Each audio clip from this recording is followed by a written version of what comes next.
ज्यानं मोबाईलचा शोध लावला त्याचं परवाचं स्टेटमेंट आहे, पश्चाताप झाला मला हे गॅझेट तुमच्या सगळ्यांसमोर आणून. वय वर्ष 0 ते 11 वयोगटातल्या लाखो मुलांचे डोळे निकामी झालेत, एवढा त्यांचा स्क्रीन टाइम वाढलाय. मैदानावरती जाऊन खेळायला पोरं तयार नाहीत, घरातून पोरं मैदानावरती जातात आणि तिथे बसून मोबाईलवरती गेम खेळतात. 2-2, 2.5 वर्षाच्या पोरांच्या हातात तुम्ही मोबाईल देऊन टाकले आणि बाप असं कौतुकानं सांगते ना चौकात, मला कळत नाही ते त्याला कळतंय म्हणते मोबाईलमध्ये. ताई मला सांगा, मूल रडायला लागलं, लहानपण तुमचं मूल लहान असतं, रडायला लागल्यानंतर तुम्ही काय करायचं, त्या मुलाला जवळ घ्यायचं आणि जवळ घेतल्यानंतर ते मूल रडणं थांबवत होतं. ते जवळ घेतल्यानंतर ते का रडणं थांबवायचं माहितीये? आईच्या गर्भात असताना त्या पोरानं पहिल्यांदा काय ऐकलंय? आईच्या हृदयाचे ठोके ऐकलेले आहेत. त्याला ते इतके परिचित आहेत 9 महिने की त्याला जवळ घेतल्याबरोबर आई त्या बाळाला कळतं की अरे माझी आई आहे, आणि ते पोरगं रडणं थांबवत होतं. आता मला सांगा, मूल रडायला लागल्यावर आई काय करते? आता हे मी सांगितलं का कुणी सांगितलं?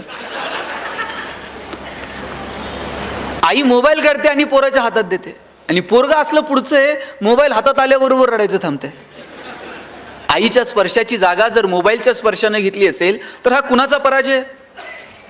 विज्ञान तंत्रज्ञानाचा विजय आहे का मातृत्वाचा पराजय आहे? हे ठरवण्याची वेळ आली आहे. आत्तापर्यंत मी एवढंच सांगत होतो भाषणात.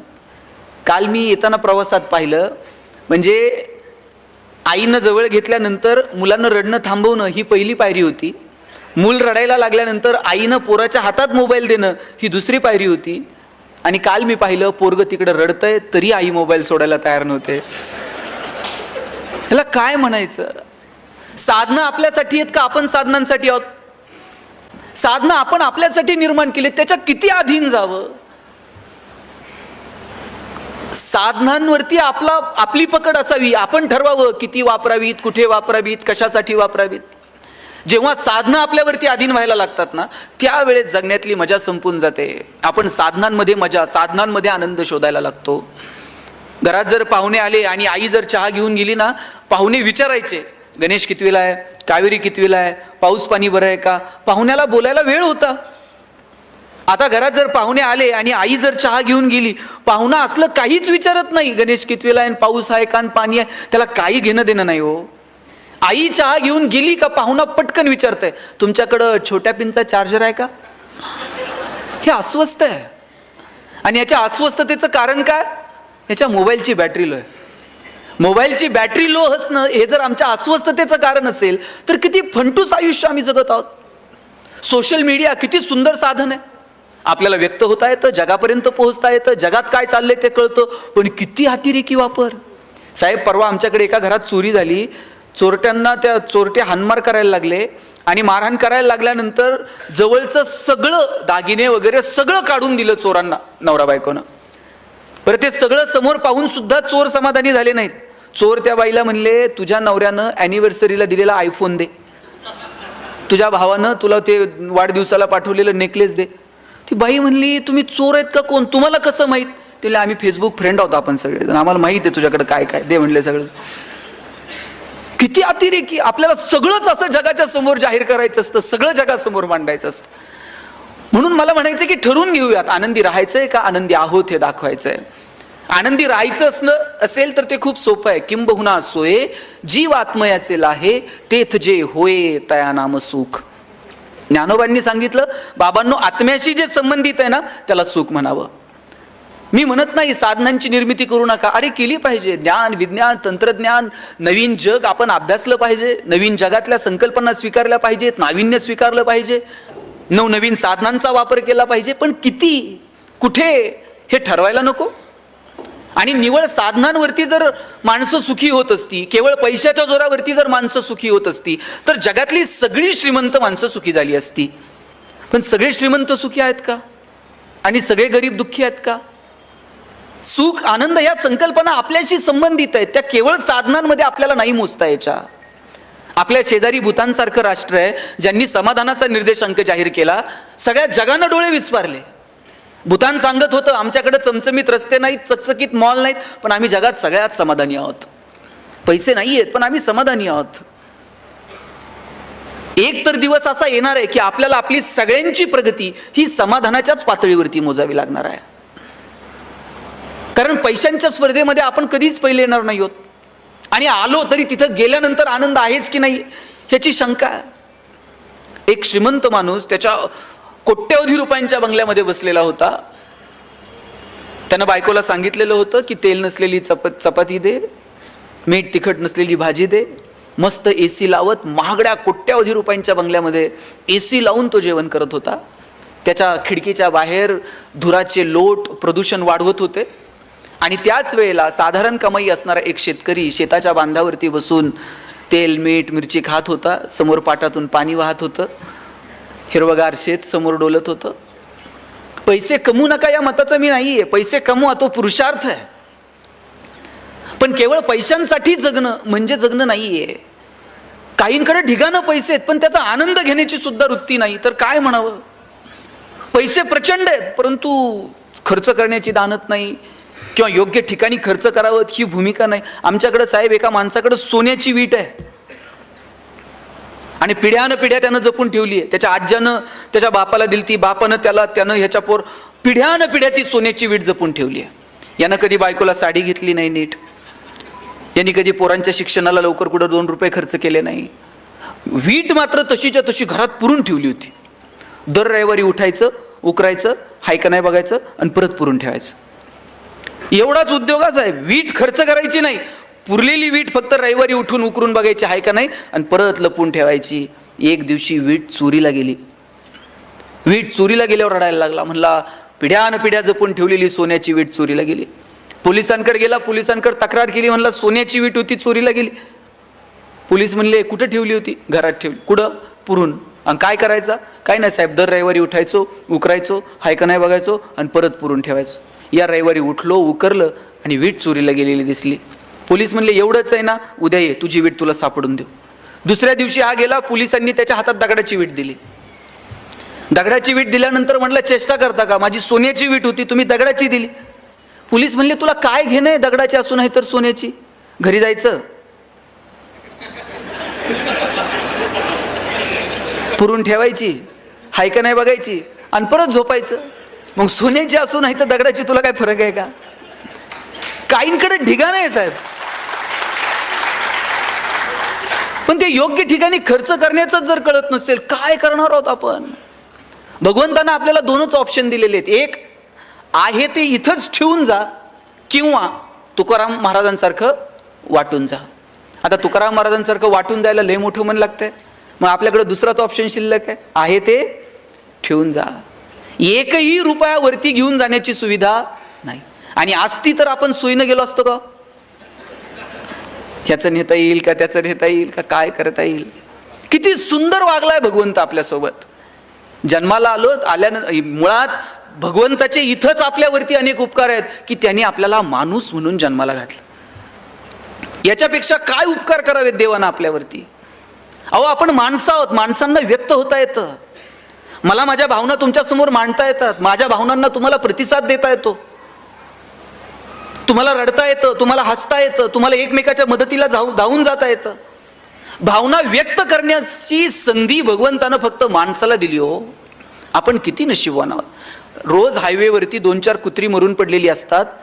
त्या कुत्र्याच्या पिलांना तक्रार करता येते पोलिसात जाऊन, आमच्या बापाची चूक नव्हती, याच्याच गाडीचा ब्रेक लाभला नाही साहेब, याची आमची तक्रार घ्या. धाब्यावरती रोज 10-5 कोंबड्या अशा त्या काठीला आडव्या बांधलेल्या असतात, काठी आडवी बांधलेली असते अशी गाडीला, तिला उलट्या कोंबड्या लटकवलेल्या असतात आणि त्या धाब्यावरती वाहून नेतात. त्यांच्या चोचीतनं फेज बाहेर पडत असतो, त्यांना भावना व्यक्त करता येते, आमचा शेवटचा प्रवास आहे जरा नीट न्या. जनावरांना व्यक्त होता येत नाही, माणसंच आहोत आपण की आपल्याला व्यक्त होता येतं. मग आपण व्यक्त का होऊ नये? आपण बोललं पाहिजे, आपण संवाद साधला पाहिजे. आणि व्यक्त होण्यासाठी नेहमीच बोलावं लागतं असं नाही, कधी स्पर्शातून, कधी तुमच्या वागण्यातून सुद्धा आपल्याला व्यक्त होता येतं. पण या सगळ्या धावपळीमध्ये आपण व्यक्त होणंच विसरून गेलोय. माझी आज विनंती आहे की व्यक्त व्हा. मगाशी आम्ही जेवायला बसलो आणि आपल्याकडनं फोन येत होते की लवकर या. मी साहेबांना म्हटलं की 10च मिनिटात टिफिन संपवतो, आज संपवला पाहिजे, नाही संपवला तर परत उद्या टिफिन मिळणार नाही. बायकोनं दिलेला टिफिन चवीनं खाणं हा सुद्धा प्रतिसादच आहे. तिनं सकाळी उठून तुमच्यासाठी केलेल्या टिफिनसाठी. रोज ती तुम्हाला टिफिन घेऊन देते, सकाळी लवकर उठते, टिफिन पाठवते आणि तुम्ही धाब्यावर काहीतरी खातायत आणि तो टिफिन परत नेताय. 1 दिवस, 2 दिवस, 3 दिवस, 4थ्या दिवशी असं करून बघा, तुम्हाला कळेल 5व्या दिवशीचा प्रतिसाद काय ते. कधीतरी तुम्ही तुमच्या प्रतिसादातून व्यक्त व्हा. आणि नेहमीच प्रतिसाद काय माहितीये का, आपण प्रतिसाद द्यायला कमी पडतो. आपली भूमिका कायम प्रतिकाराची असते. नात्यात जर छान आनंदी राहायचं असेल ना, तर प्रतिकार नाही, प्रतिसाद द्या. मी असंच लग्नाला गेलो होतो एका, आणि सगळे नवीन जोडपे होते, सामुदायिक विवाह सोहळा होता, आणि भाषण करताना मी सांगितलं प्रतिकार नको, प्रतिसाद द्या. त्या नवीन जोडी होती लग्न झालेली, त्यांनी असं वहीवर तिथं लिहून घेतलं, प्रतिकार नको, प्रतिसाद द्या, गणेश शिंदे. घरी गेल्यानंतर बायकोनं अशी आनंदात पर्स बिर्स फेकून दिली. नवऱ्याच्या असा डोळ्यात डोळे घालून पाहिलं आणि म्हटली, मैं तेरे लिए मर जाऊंगी, मिट जाऊंगी. बायको म्हटली, मैं तेरे लिए मर जाऊंगी. नवरा म्हटला, बघ कसं जमतंय तसं कर म्हटलं. म्हटले हे काय? म्हणले ते सकाळी सरांनी सांगितलं ना, प्रतिकार नको. कुठं प्रतिसाद द्यायचा आणि कुठं प्रतिकार करायचा हे जर कळलं नाही ना, तर मग गफलत होऊन जाते. दुर्दैवानं नात्यांमध्ये काय झालंय माहितीये का, कुठं प्रतिकार करायचा आणि कुठं प्रतिसाद द्यायचा हे कळलेलं नाही. मगाशी मी म्हटलं ना की अहो काय हो मी कौतुक करतो की तुम्ही आज सगळ्यांना विथ फॅमिली बोलवलं. कधीतरी त्यांनाही कळलं पाहिजे आपला नवरा काय करतो. त्यांना फक्त इतकेच माहिती आहे की त्यांच्याकडे दिवे लावायचं काम आहे. तू कोणते कसे काय वर्षातनं एकदा त्यांनाही कळलं पाहिजे. त्यासाठी तुम्ही विथ फॅमिली त्यांना बोलवलं. आणि माझं सगळ्या महिला मंडळींना सांगणं आहे की नवरा बायकोचं नातं हे इतकं सुंदर आहे ना, ते आपण समजून घेतलं पाहिजे. आज ज्या यशवंतराव चव्हाण साहेबांच्या नावानं हे सभागृह आहे, यशवंतराव चव्हाण साहेबांची ही कर्मभूमी आहे. काय नातं असतं नवरा बायकोतलं तुम्हाला सांगतो. चव्हाण साहेबांना मूल झालं नाही, चव्हाण साहेबांनी वेणूताईंना पत्र लिहिलेलं होतं की वेणू आपल्याला मूल होऊ शकत नाही, तू वेणूताईंनी चव्हाण साहेबांना पत्र लिहिलं होतं, साहेब आपल्याला मूल झालं नाही, तुम्ही दुसरं लग्न करा. चव्हाण साहेबांनी परत पत्र लिहिलं वेणूताईंना, तुझं पत्र मला मिळालं, तू सांगितलेली संकल्पनाही मी वाचली, पण वेणू ज्या दिवशी तुझ्यासोबत मी फेरे घेतले तेव्हापासून तर शेवटच्या श्वासापर्यंत यशवंतराव वेणूसाठी आणि वेणू यशवंतरावासाठी परत असं पत्र मला पाठवू नको. यशवंतराव चव्हाण कितीतरी वेळा वेगवेगळ्या परदेशी दौऱ्यावरती गेले आणि एकदा परदेशी दौऱ्यावरती जाताना वेणूताईंना ते म्हटले, कधीच मी तुझ्यासाठी काही आणलं नाही, कधी दागिने आणले नाही, कधी साडी आणली नाही, पुस्तकं सोडून मी काहीच कधी खरेदी केलं नाही. आता या दौऱ्यावरती मी जाणार आहे, तुझ्यासाठी काय घेऊन येऊ. यशवंतराव चव्हाणांचीच ती पत्नी पुढे आली, हातावर हात ठेवला आणि वेणूताई म्हटल्या, काही नाही, लवकर आणि सुखरूप परत या, याच्यापेक्षा दुसरं काही नको. काय असतो नात्यांमध्ये. आणि नाती जपायला फार पैसे लागतात, आनंदानं राहायला महागडी गिफ्ट द्यावी लागतात, असलं कुणी सांगितलंय. ह्या बायका इतक्या भोळ्या आहेत, त्यांना गिफ्ट काही लागत नाही. मी आज पहाटे 5 वाजता उतरलो आणि थेट इकडे आलोय. इथून परत घरी जायला रात्री 11-12 होणार आहेत. 12 वाजता कोणती बायको प्रेमानं दार उघडेल, वा वा वा वा एवढ्यात 12 वाजता आलायत, या स्वागत, असं होतंय का. 100% बायको रागातच दार उघडत असते. ती रागवल्यानंतर आपणही आवाज वाढवायचा असं असतं का. तिनं जर रागात दार उघडलं ना, तुम्हाला म्हणून सांगतो, तुम्ही असं 30 सेकंद फक्त तिच्याकडं राजेश खन्नासारखं बघायचं आणि एक डायलॉग मारायचा, तू ये म्हणून संसार चाललाय, नाही तर माझ्याच्यानं काय खरं आहे का. ती अख्ख्या कॉलनीत सांगते, 1 नंबर नवरा भेटलाय म्हणते. काय लागतो. देवकांत साहेब तुम्ही प्रयोग करून पहा. आज कौतुक करायला धाडच लागतं गायकवाड साहेब, हे काय सोपं काम नाहीये. मी असंच एका भाषणात म्हटलं, बायकोचं कौतुक करा. 4 लोक भांडायला आली माझ्याकडे.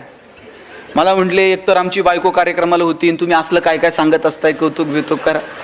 म्हटलं अडचण काय, तुला कौतुक करायला काय अडचण आहे. म्हटलं मला कौतुक करायला अडचण नाही, तिला ऐकायला येत नाही, त्याचं काय करू. म्हटलं मग दवाखान्यात घेऊन जा. हे संध्याकाळी जाताना दवाखान्यात गेला, डॉक्टरांना म्हटला बायकोला ऐकायला येत नाही. डॉक्टर म्हटले, किती अंतरापर्यंत तिला ऐकायला येत नाही ना, हे घरी जाऊन मोजून ये म्हटले. हा घरी गेला, बेल दाबली, पोरानं दार उघडलं. बायको किचनमध्ये होती. किचनमध्ये बायको हा दारात, यानं दारातूनच आवाज दिला, अगं भाजी काय केली. तिकडून काहीच प्रतिक्रिया नाही. याला कळलं हॉलच्या दारातून ऐकायला येत नाही. थोडासा हॉलमध्ये पुढे गेला, सोफ्यावरून आवाज दिला, अगं भाजी काय केली? किचनमधून काहीच प्रतिक्रिया नाही. याला कळलं प्रकरण गंभीर आहे, हॉलमधून पण ऐकायला येत नाही. किचनच्या दारातून आवाज दिला, भाजी काय? काहीच प्रतिक्रिया नाही. शेवटी बायकोच्या मागं जाऊन उभा राहिला आणि कानात ओरडला, अगं भाजी काय केली? बायकोनं हातातली कढई अशी दंदिशी आदळली, म्हणली 4 वेळा सांगितलं ना तुला बटाट्याची केली म्हणून.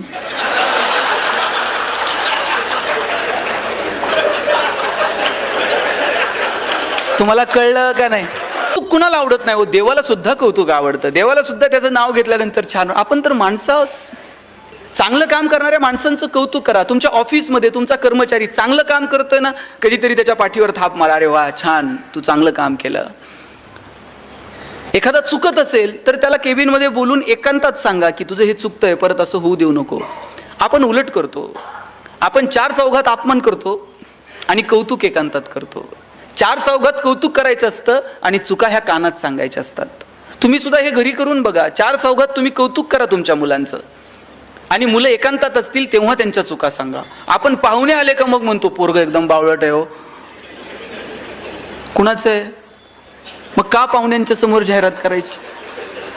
बरं, आपण जर म्हटलं ना तुम्ही पोरगं कितीही बावळट असू द्या आणि पाहुणे आल्यानंतर तुम्ही फक्त पाहुण्यांना म्हणायचं आमचा दादा इतका हुशार आहे ना, दादा लगेच पुस्तक घेऊन बसतंय पाहुण्याच्या पुढं. आणि तुम्ही जर म्हणले ना दादा एकदम बावळट आहे, दादा बाहेर जातंय, पाहुण्याच्या बुटात पाणी होतं, लेसला लेस बांधन, ते मूर्खपणा करायची एकही संधी सोडत नाही. तुम्ही 4 चौघात कौतुक करून बघा आणि एकांतामध्ये ज्या चुका झाल्यात ना त्या चुका सांगून बघा. आयुष्य खूप सुंदर आहे. छोट्या छोट्या गोष्टींची मजा घेत आपल्याला पुढे जावं लागेल. मगाशी कुणीतरी सांगितलं आत्महत्या. का आपण आत्महत्या करतो? अहो माणसाचा जन्म मिळणं याच्यापेक्षा आणखी काय सुंदर असू शकतो मला सांगा? फार फार तर काय होईल, कुणीतरी गरिबीत जन्माला येईल, कुणीतरी श्रीमंत कुटुंबात जन्माला. अरे गरिबीत जन्माला आलो ठीक आहे, कुठं जन्माला यायचं आमच्या हातात नाही, पण आम्ही गरिबीत मरणार नाही हे मात्र स्वतःला दणकून सांगायचं. हां चला आम्ही कष्ट करू, काबाड कष्ट करू, मोठी होऊ, शिकू. किती किती संधी भगवंतानं तुम्हाला मला दिल्यात. मगाशी कुणीतरी एका व्यापाऱ्याचं उदाहरण सांगितलं की व्यापारात अपयश आलं, सरांनीच सांगितलं. अशा छोट्या छोट्या कारणांसाठी गडबडीत होऊ नये. छोट्या छोट्या गोष्टींसाठी आपण आत्महत्या वगैरे हे तर फार मोठे शब्द झाले हो. अनेक क्षेत्रातल्या लोकांनी आत्महत्या केल्या, इंडस्ट्रीतल्या लोकांनी आत्महत्या केल्या, व्यावसायिकांनी आत्महत्या केल्या, अनेक सामाजिक कार्यकर्त्यांनी आत्महत्या केल्या. मला प्रश्न पडतो की ज्याला जगणं कळालंय ना तो माणूस आत्महत्यांकडे का वळतो? आपल्याला बोलता येतं, चालता येतं, भगवंतानं विचार करण्याची क्षमता आपल्याला दिली, मुळात माणूस म्हणून जन्माला घातलं. आणि लक्षात घ्या किती उपकार आहेत देवाचे आपल्यावरती. जन्माला येण्याची बातमी देव 9 महिने आधी सांगतो. 9 महिने आपल्याला आधी संकेत मिळतात कुणीतरी जन्माला येणार आहे. मृत्यूचे संकेत आपल्याला 9 मिनिट तर आधी मिळतात का?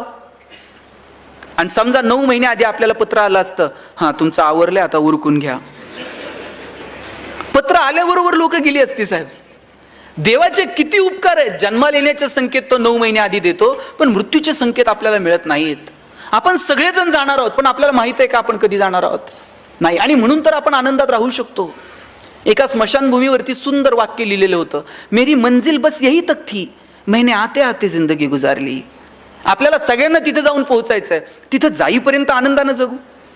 तिथं जाईपर्यंतचा प्रवास इतका मस्त असला पाहिजे, जगाला आपलं कौतुक वाटेल की नाही मला माहित नाही, आपल्याला कौतुक वाटलं पाहिजे. तुकाराम महाराज निघाले आणि एकाने विचारलं, महाराज तुम्ही निघाले, काय मिळवलं तुम्ही आयुष्यात? ग्रंथ लिहिले, अभंग लिहिले, काय मिळालं काय आयुष्यात? तुकाराम महाराज म्हटले, कौतुक वाटे झाली या वेचाचे. जगाचं काय मला माहित नाही, पण मी जे जगलो ना माझं मला कौतुक वाटतंय. आपल्याला कौतुक वाटलं पाहिजे की अरे आम्ही मस्त जगलो. नव्हती आमची परिस्थिती, पण केलं आमच्या परीनं जेवढं होईल तेवढं. नाही आम्ही धनदांडग्या कुटुंबात जन्माला आलो, पण शिकलो, अधिकारी झालो, आलो समाजामध्ये, पोरबाळं उभी केली, 4 कुटुंबांना मदत केली, 10 गावं उभी केली. हे आपल्याला कौतुक वाटलं पाहिजे की माणूस म्हणून आपण नेमकं काय जगलो. अहो शेतकऱ्याचा एखाद्याचा तुम्हाला फोन येतो आणि तुम्ही पटकन तुमचा माणूस तिथं बांधावरती पाठवता, त्याची विजेची तार जोडून देता, त्याच्या बांधावरती लाईट येते, त्याची मोटर चालू होते. ही गोष्ट तुम्हाला छोटी वाटत असेल की तुमच्या वरिष्ठांनी सांगितलंय, फोन आलाय, तुम्ही काम करून आलात. पण 4 दिवस जर लाईट मिळाली नाही, त्याची मोटर जर चालली नाही, तर 4 दिवसात त्याचं होणारं जे नुकसान आहे याची कल्पना तुम्ही करू शकत नाहीत. तुमच्या दृष्टीनं ते छोटं काम आहे, पण त्याच्या दृष्टीनं ती गोष्ट आभाळ एवढी असते. एखाद्या पोराचा पेपर आहे उद्या आणि त्याच्या घरात लाईट नाहीये आणि तुम्ही जाता आणि विजेची समस्या संपून ती वायर जोडून देतात, लाईट लागते. त्या पोराला विचारा त्या 8-10 तासांची किंमत काय आहे. उद्या पेपर होता पण तुमच्यामुळे तो रात्रभर अभ्यास करू शकला. गोष्ट छोटी आहे पण त्या समोरच्या व्यक्तीसाठी ती डोंगरा एवढी गोष्ट आहे. या गोष्टींचं कोण तुमचं कौतुक करल नाही मला माहित नाही, पण तुमचं मात्र तुम्हाला कौतुक वाटलं पाहिजे. रोज मृत्यूशी सामना, रोज फील्डवरती तुम्ही काम करणारी माणसात, रोज विजेच्या तारांशी तुमचं खेळणं आहे, वरती त्या खांबावरती चढणं आहे. ह्या गोष्टीचं तुमचं तुम्हाला कौतुक वाटलं पाहिजे. आणि विशेष म्हणजे महिलांना माझं सांगणं आहे की तुमच्या नवऱ्याच्या कामाचं तुम्हाला कौतुक वाटलं पाहिजे. की अरे आपला नवरा जे काम करतोय हे समाज हिताचं आहे, हे देशाच्या हिताचं आहे, हे एखाद्या गावाच्या हिताचं आहे, एखाद्या कुटुंबाच्या हिताचं आहे. त्याचा अभिमान तुम्हाला वाटला पाहिजे. तुम्ही तुमच्या पोरांना तुमच्या नवऱ्याची गोष्ट सांगितली पाहिजे की राजा तुझ्या बाबांना हे असं असं केलंय, तुझे वडील हे काम करतात, याचा अभिमान बाळग. आपण हे कधी सांगणार आहोत येणाऱ्या पिढ्यांना? येणाऱ्या पिढ्यांना सांगता यावं असं कर्तृत्व उभं करणं ही सुद्धा आपली जबाबदारी नाही का? मला वाटतं ती जबाबदारी आपल्याला स्वीकारता आली पाहिजे. त्या जबाबदारीनुसार आपल्याला वागता आलं पाहिजे. छोट्या छोट्या गोष्टी आहेत पण ज्यातून कमालीचा आनंद मिळू शकतो, त्या कमालीचा आनंद देणाऱ्या गोष्टी आपण शोधल्या पाहिजेत. मी सुरुवातीला म्हटलं ना की फक्त साधनांमध्ये आनंद नाही आहे. खरंच मला सांगा, खरंच फक्त साधनांमध्ये आनंद आहे का हो? साधनं किती वाढली पण आनंद कुठे होरपळून गेला? मी मगाशी म्हटलं संवादाची साधनं नव्हती, आता साधनं वाढली आहेत पण आपण बोलतो का? प्रत्येकाच्या हातात मोबाईल आलेत पण आपलं बोलणं सुधारलंय का? रस्ते सिमेंटचे झालेत पण आपलं चालणं सुधारलंय का? पैशांच्या जोरावर हजारो किलोमीटर दूर असणारे चंद्र, सूर्य, ग्रह, तारे दुर्बिणीच्या साह्यानं जवळ करून पाहिलेत, पण आयुष्यभर शेजारी राहणाऱ्या माणसाबरोबर आपले प्रेमाचे संबंध निर्माण झालेत का? मग निवळ साधनांच्या जोरावरती आनंद निर्माण कसा होईल? साधनं कमवू नका या मताचा नाही, पण निवळ साधनांच्या जोरावरती आनंद मिळत नाही हे मात्र आपण ठरवलं पाहिजे. सुरुवातीला नोकऱ्या लागल्या, साहेब किती पगार होते हो सुरुवातीला? आता हे जे रिटायर झालेली माणसं असतील, किती पगारांनी तुमच्या नोकऱ्या सुरू झाल्या? किती पगार होते? किती? 3,000 रुपये पगार होता. काय हो 3,000 रुपये पगाराने नोकरी सुरू झाली? 3,000 पगारात लगेच 2 BHK फ्लॅट घेतला का? एका खोलीतून संसार सुरू. माझे वडील मुख्याध्यापक म्हणून रिटायर झाले, 15,000 रुपये पगार होता. रिटायरमेंटपर्यंत त्यांची सोसायटी संपली नाही, नंतर पेन्शनमधून त्यांनी सोसायटी भरली. पैसे नव्हते. मला या मागच्या पिढीचा खूप हेवा वाटतो साहेब. आमच्या पिढीला काय करायचे सांगा? आम्हाला एक फ्लॅट घ्यायचा आहे पुण्यात, त्याचेच हप्ते आयुष्यभर फेडायचे. एक गाडी घ्यायची, तिचंच कर्ज फेडत बसायचं आहे. याच्या व्यतिरिक्त आमच्यावर जबाबदारी काय? आमच्यावर विशेष जबाबदाऱ्या नाही आहेत. पण तुमच्या पिढीचं मला कौतुक वाटतं. पगार थोडे होते पण तुम्ही भावांचं शिक्षण केलं, बहिणींची लग्न केली, गावाकडे भावाला पाईपलाईन करून दिली, चुलत्या पुतण्यांची पोरं तुमच्या घरी शिकायला होती. अहो गावातलं कुणी जर हॉस्पिटलला ॲडमिट असलं तर तुम्ही त्याला घरातून डबा घेऊन जात होतात. हे जे एकोपा होता, हे जे एकत्र असणं होतं, हे जे कुणासाठी तरी काहीतरी करणं होतं, यात काय आनंद आहे? पैसे नव्हते, 3,000 नोकऱ्या सुरू झाल्या. काय हो, बायको जर कधी म्हटली असेल इथून साताऱ्याला घेऊन चला, गाडी नव्हती स्वतःची, मित्राची गाडी घेऊन तिसऱ्याकडनं पेट्रोलला पैसे घेऊन गाडीवर बायकोला बसून साताऱ्याला निघायचं. निम्म्या रस्त्यात गेल्यावर गाडीतलं पेट्रोल संपत होतं. गाडी वाकडी करायची, टाकीत फुकायचं, किका मारून मारून घामाघूम.